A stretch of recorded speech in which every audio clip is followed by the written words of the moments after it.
What's up, guys? This is Nicole Glass, and today I want to talk about affiliate marketing as a way to bring in some passive income for your photography business. Be sure to stick around till the end of the video because I'm going to tell you to the dollar amount how much I made from some of my affiliate links in the past couple of months. So I know a lot of you who watch my videos here on YouTube are interested in how to make money with your photography, which is valid. Maybe you've watched some of my videos about stock photography. In fact, most of you probably came from one of my stock photography videos.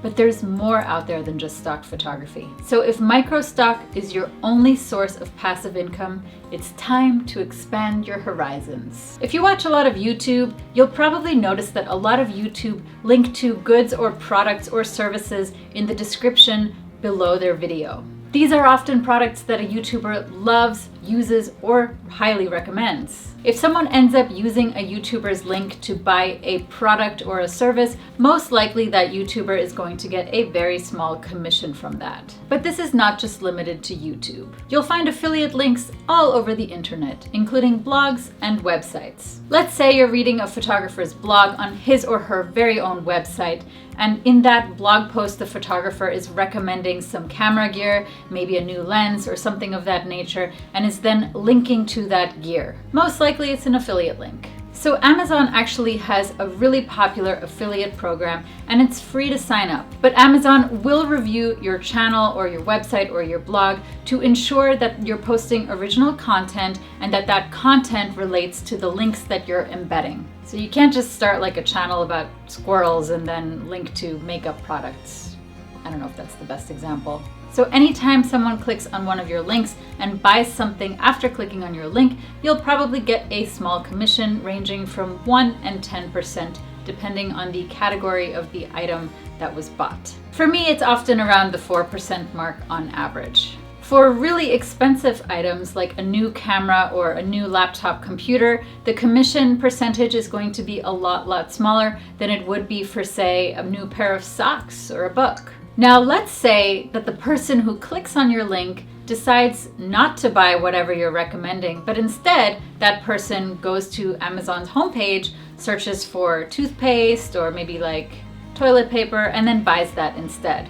You will still get a commission from that sale if you were the person that referred that person to Amazon. In fact, anything that that person buys from Amazon within the next 24 hours after clicking your link, which brought them to Amazon, will get you a commission. As long as that person doesn't click some other person's link, therefore transferring the commission to that other person instead. So recently, I actually bought a brand new, almost $2,000 lens, and I actually clicked on somebody's link earlier in that day, although I can't remember whose link it was. I think it was probably a vlogger in Vietnam because that day I was watching a lot of videos from Vietnam to just kind of do research for an upcoming trip. And this means that somebody got a commission off of my purchase, which is probably a pretty exciting one for them. To be honest, if I know that I'm going to buy something on Amazon, a lot of times I'll go to the channel of a creator that I like or the blog of a creator I like, and I'll click on their link before I go and make my purchase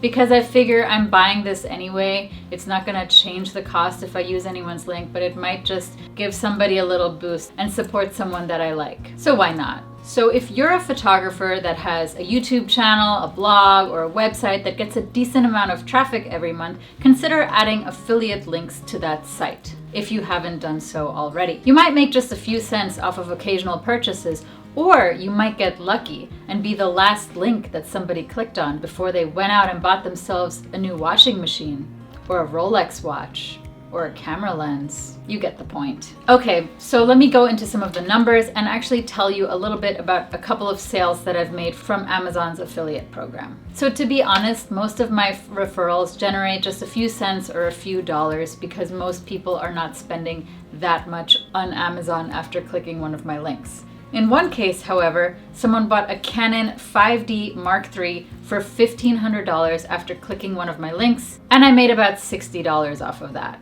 In another case, somebody bought a Sigma 24-70 lens for about $2,000, and I made $48 from that. And in another case, someone bought the Canon 16-35 f2.8 version 3 lens for about $1,900, and I made $74 from that. Sorry, 76. So as you can see, the percentage is quite small, but it's definitely something. For a smaller YouTuber like me, affiliate links don't generate that much money, at least not at this point, but I can imagine that for a large YouTuber or someone with a blog or a website that gets a lot of traffic, it's a different story. So if you have a blog or a website already, you should definitely consider adding affiliate links to it, especially if you get a lot of visitors to that every month.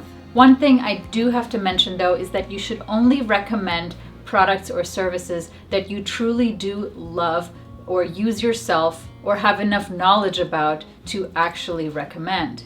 Otherwise, you'll lose a lot of credibility. Just be real and honest about the products that you're linking to, and don't just link to expensive items that you don't know anything about that you're just hoping people will buy. It's not fair to your audience. So with that being said, make sure to check out the links in my description below to see what camera gear I used to film this video as well as the other videos on my channel. And if you want to know where I got this awesome hat, there will also be a link to that in the description below. You see what I did there? No, but really, go and check it out. I think this is my new favorite hat. Thank you so much for watching. Subscribe if you haven't already. Give this video a thumbs up, and I'll see you in the next video. Take care.